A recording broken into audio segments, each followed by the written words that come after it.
are going to dry run of the C++ code of the depth first search and learn how this will work. So like the breadth first search, let's make a graph.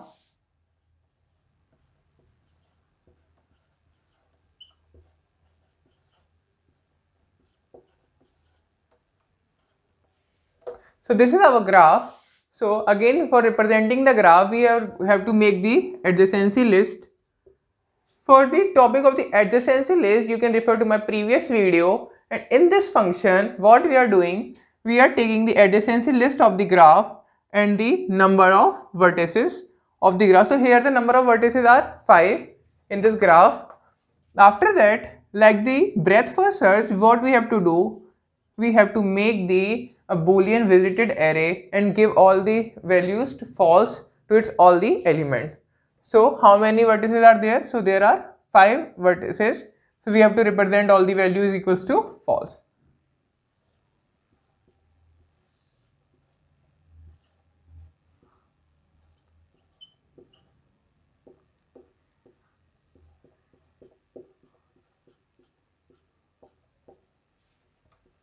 So we are given the value false to all the elements of it. Now what we have to do, we have to make the for loop for I equals to 0 to I less than b to all the vertices, and if the visit I equals to false, it means that if the number of elements that are in the boolean array are not visited, if they are not still traverse, we have to call this DFS traversal function. This is going to be our main function of this depth first search. Now you can see that all the elements are false here in this condition. So we'll call the DFS. So it is going to start from the 0. So again, the 0 is the source element. You can start with from the any of the element. It's depend upon the unit, the input that it is coming. So initially we are taking it 0. After that, visit I equals to, suppose then the visit 0 equals to false. It means this element. It is true, then it will go into the DFS traversal function.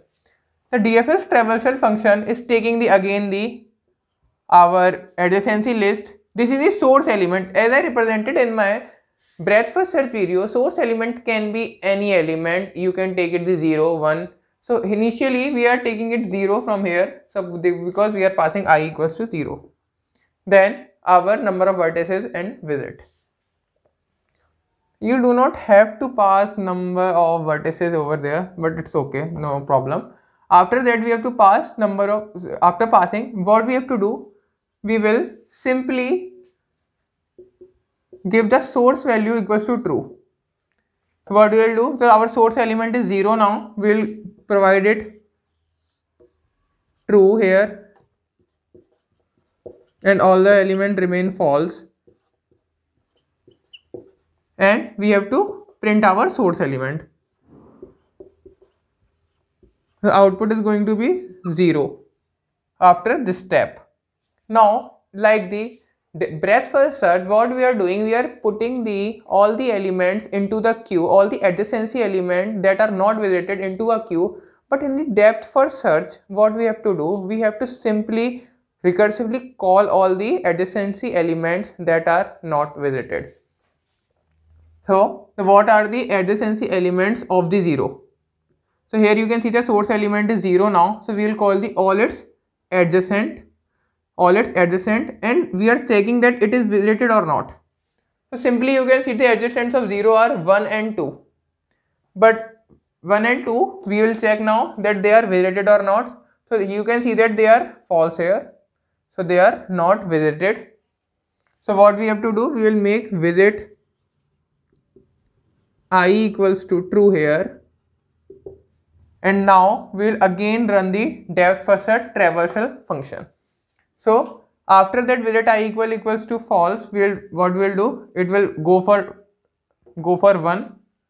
It will make it true after this step. 0, 1, false, false, false.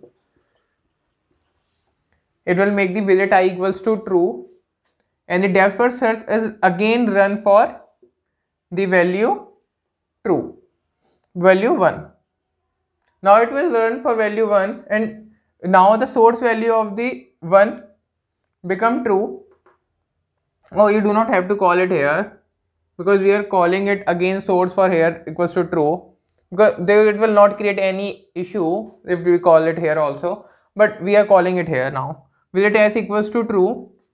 So our value of the 0, now it will become 1. Now our source element is 1, and now it will again call the adjacents of the 1. So what are going to be the adjacents of the 1? Adjacents of the 1 are 3 and 2. So now it will call the adjacents of the 2. Now it will call the 2. Now the source element become 2, and our output is going to be 2 now. Now it will call the adjacents of the 2. The adjacents of the 2 are 1 and 3. It will call the 1 also, but it will not traverse the 1 because the value of the 1 become already true.